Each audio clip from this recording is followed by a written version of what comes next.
తెల్లారగానే ఇంట్లో నుంచి వెళ్ళిపోవాల్సింది పోయి దున్నపోతులో ఇంకా పడుకునుందేమో. దేవా హాల్లోకొచ్చేలోపు పార్వతి సిటీ దాటిపోతే కనీసం ఈ ఇల్లైనా దాటిపోతే బాగుంటుందన్నది నా ఏంటే కన్నాలేసేదానిలా కిటికీలోని చూస్తూ గొనుక్కుంటున్నావు? ఏంటో చెప్పండి. అడిగింది నేను, చెప్పాల్సింది నువ్వు. ఏసీ ఎందుకు దండగా అని కిటికీ తెచ్చుకుని నిల్చున్నాను. నువ్వంత పొదుపు చేశావంటే బిల్గేట్స్ తర్వాత మనమే ధనవంతులయ్యేవాళ్ళం. మీకేం తక్కువ? పర్సనాలిటీ లేదంతే. డబ్బులేమైనా కట్టలు కట్టుకుని జేబులో పెట్టుకుని తిరుగుతున్నా అనుకున్నావా? ఆ రోజు కూడా వచ్చేస్తుంది. మీరు చెయ్యి చాచాలే గాని కట్టలు గుట్టలుగా పేరుకుపోవు. చిచి, మన ఆఫీస్లో పనిచేస్తూ మనమే లంచం తీసుకుంటే గొంగళి కప్పుకుని అన్నం తిన్నట్టుంటుంది. అబ్బా, పొద్దున నా మూడ్ పాడు చేయకండి, వెళ్ళండి. సంగీత సాధన అయితే చేయట్లేదు కదా. పార్వతి వాళ్ళు ఎప్పుడెప్పుడు వెళ్ళిపోతారా అని గోళ్లు పీక్కున పిల్ల తచ్చాడుతున్నావు. నాకు తెలీదా? తెలుసు కదా, సంతోషం. నీ మొహం ఇంకొకళ్ళు అవస్థ పడితే ఆనందపడుతున్నందుకే నీ మొహం రైలు కింద పెట్టిన అప్పడంలా తయారైంది. ఇదిగో, నా గ్లామర్ ని కించపరిస్తే ఒప్పుకొని చెప్తున్నా. మా అమ్మ పొలికలు వస్తే తిడతారేంటండి? మీ అమ్మ ఇంకమ్మేమైనా ఐశ్వర్యరాయలాగా అందగత్తా? ఆవిడ ఎలా ఉంటుంది? బురదలో పడ్డ వడలా ఉంటుంది. ఫ్రస్ట్రేషన్ తో మీరు అలా మాట్లాడుతున్నారని నాకు అర్థమైంది. మీరు కూడా మేఘోటి పార్వతి ఫ్యాన్సే కదా? అవునే, పని మనిషికి అంత ఫాలోయింగ్ ఉంటే ఘట్టమనేని అఖిలాండేశ్వరి తోటికోడలైన నీకెంత ఉండాలి? ఏముంది, కనపడితే రాళ్ళుచ్చుకుని కొట్టేలా ఉన్నారు. నన్నెందుకు కొడతారు? నేనేమైనా వాళ్ళని కెలికేనా? పగిలిపోద్ది నీ మొహం. నీ గురించి ఎవరికి తెలీదే? ఇప్పుడు పార్వతి ఇల్లు వదిలి వెళ్ళిపోవడానికి కూడా నువ్వే కారణమని నా అనుమానం. భార్యను అనుమానించే భర్త బాగుపడ్డట్టు చరిత్రలో లేదు. చట్నీ ఏం లేదు, ఎక్స్ట్రాలు మాట్లాడకు. పాపం పార్వతి ఇంట్లో అడుగుపెట్టినప్పటి నుంచి నువ్వెన్నిసార్లు ఏడిపించావో నాకు తెలియదు అనుకుంటున్నావా? పోనీలే, కనీసం బయటైనా నీలాంటి రాక్షసి లేని చోట హాయిగా బతుకుతారనుకుంటాను. చిజీ,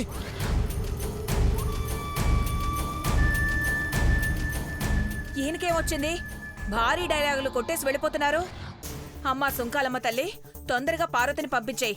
నీకు నోటొకటి. అబ్బా వద్దులే, చేయి నొప్పి వస్తుంది. 11 కొబ్బరికాయలు కొడతాను. దేవా వచ్చేలోపు అది వెళ్ళిపోవాలి. ఇక ఎవ్వరూ అడ్డుకోరు, ఆ తెల్లపిల్ల ఐశ్వర్య తప్ప.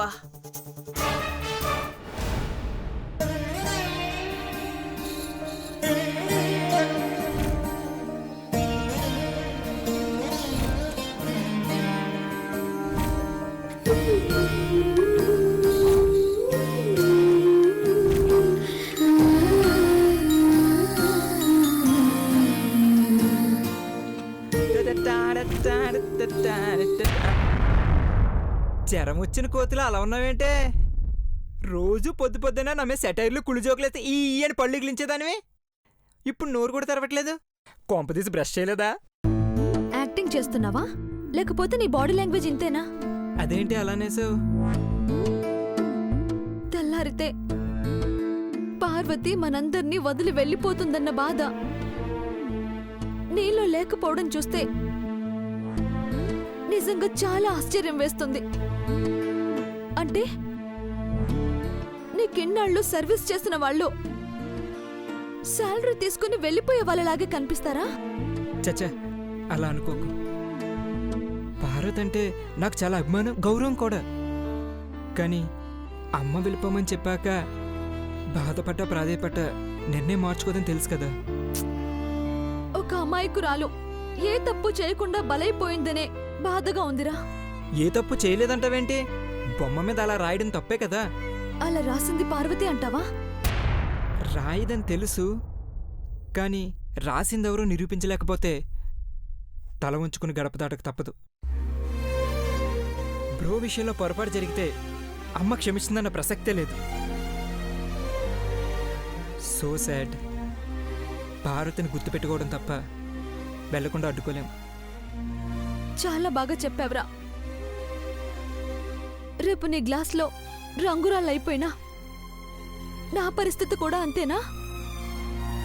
ఇప్పుడు పార్వతి వెళ్ళిపోతుంది, అప్పుడు నేను వెళ్ళిపోతాను. నువ్వే వెళ్ళిపోతానన్నావు, నా మీద నెట్టేస్తావేంటి? అంతేలే, పనివాళ్లు వెళ్ళిపోయినా కట్టుకున్న వాళ్ళు వెళ్ళిపోయినా గడప దాటేంతవరకే జాలి పడతావు. ఆ తర్వాత సాయంత్రానికి నువ్వు గడుపు దాటి పబ్బుకెళ్తావు. అమ్మ తల్లి, నీ సెంటిమెంట్తో నన్ను చావగొట్టకు. ఈ గ్లాసులో రాళ్ళు తరుగుతున్నాయన్న ఆనందం కూడా ఆవిరైపోయేలా ఉంది. నిన్న రాత్రి ఒక రాయి తీయడం మర్చిపోయాను అనుకుంటా.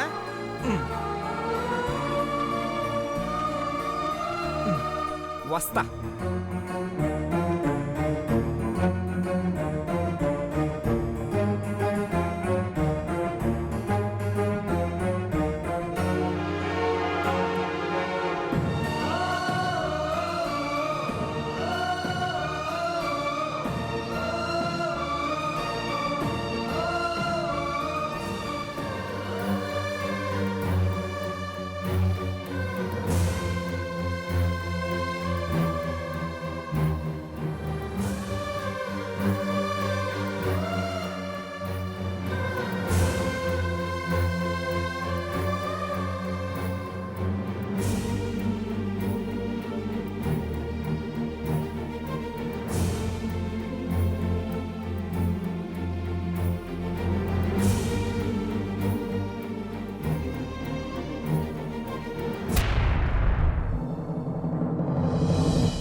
మన బిడ్డకు అమ్మగారు వాళ్ళే పెళ్లి చేసి అత్యంతలేసి సాగనంపుతారు అని మురిసిపోయేదానివి. కొంచెం ఉంటే అమ్మగారు వాళ్ళే అమ్మాయిని చంపేసేటోళ్ళని. చచ్చిపోయి నీకేం తెలిసే పాపం.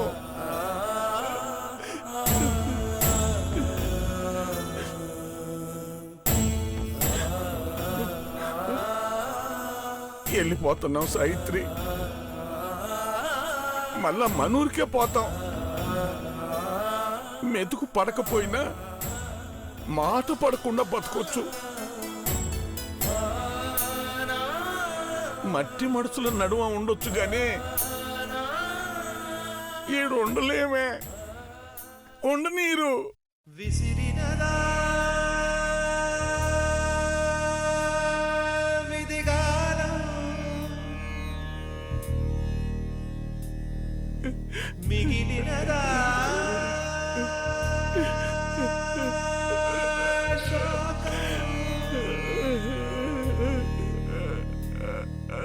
కాలమే కాటు వేసేనా, కళ్ళలో గంగ పొంగేనా, నిన్న తోడున్న దైవాలే నేడు ప్రాణాలు తీసేనా. వేదల కాదలు మారవులే, న్యాయ దేవత కళ్ళున్న చూడదులే. ఆవుతో కపామంటూ సాక్ష్యమివ్వగలవు, పొదుగులోంచి కరళాన్ని పిండి చూపగలవా. ఇంటి నుంచి వెలివేసి వెళ్ళగొట్టగలవు, మనసులోని నా రూపం చెరిపి వేయగలవా. అంతరాత్మ ఓనాడు నిన్ను నిలదీసేన, నేరం ఏమిటని, నా నేరం ఏమిటని.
రెక్కలొచ్చిన ప్రేమ నింగికి ఎగిరిందా, చుక్కలంటిన ఆశ నేలకు ఒరిగిందా.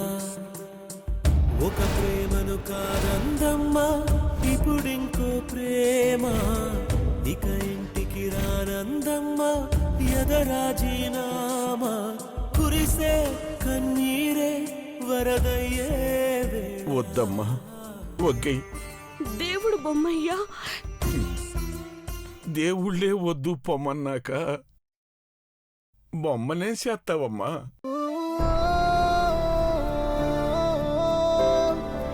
నీకు నేను చాలాసార్లు చెప్పాను తల్లి, గుండెల్లో నెత్తురు తప్ప ఇంకేమున్నది పుండవుతుంది అని.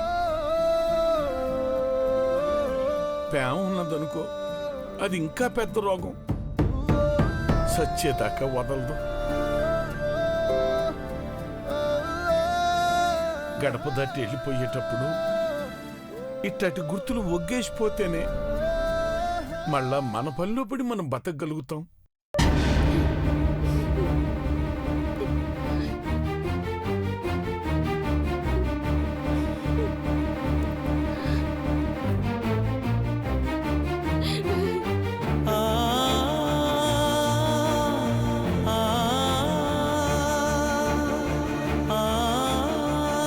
నీకిచ్చిన మాట తప్పని చెప్పినా ఇంత జరిగితే నేనేం చెయ్యనయ్యా. నీ తప్పేం లేదు అని నాకు కూడా తెలుసని చెప్పినాను కదా తల్లి.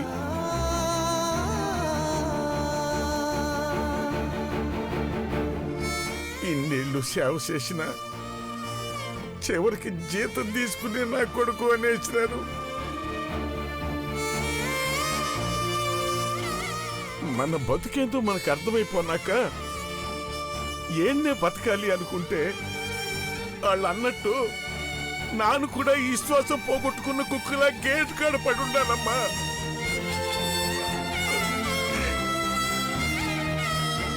అక్కనుండనియరు కదా నాన్న. మిమ్మల్ని నొగ్గేసి నానుంటానా? వచ్చేస్తాను, ముగ్గురు వెళ్ళిపోదాం. తిరుగాడే దేవుళ్లకు పాదసేవ చేస్తా ఉంటే ఏదో ఒకనాడు కాలుతో తంతారని అర్థమైపోనాదిగా. బతుకు భారం అయితే ఏ గుళ్ళోనో ఉందాం. విగ్రహాలను మెట్లను కడిగి ప్రసాదం తింటా బతుకుదాం. రాతి గ్రహాలు తన్నవు. దండం పెట్టుకుంటే అరిచేతి నిండా తీర్థం పోతారు.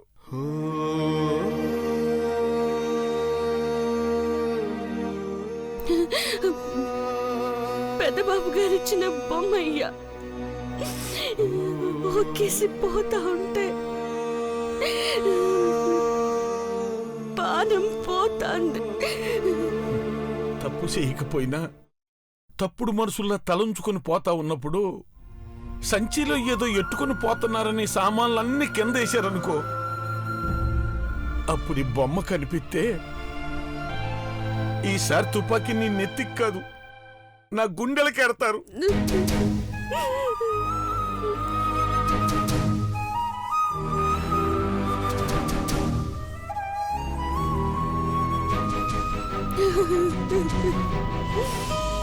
మన ముగ్గురులో ఏ ఒక్కరిని చంపినా మిగిలిన ఇద్దరం బతకం. అర్థం చేసుకో Parvati.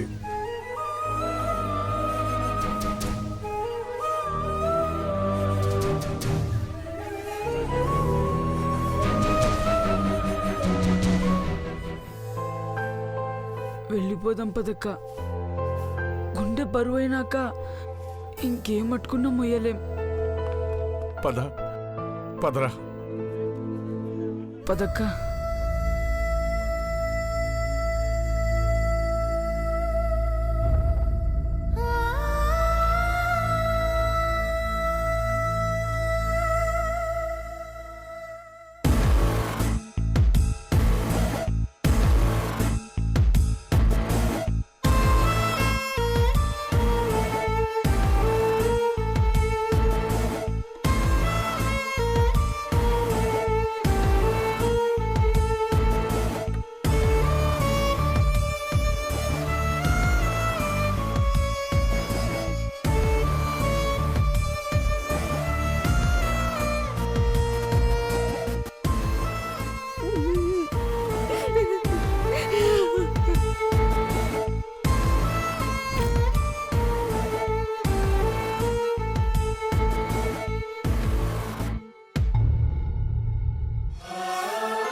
I never miss you Parvati.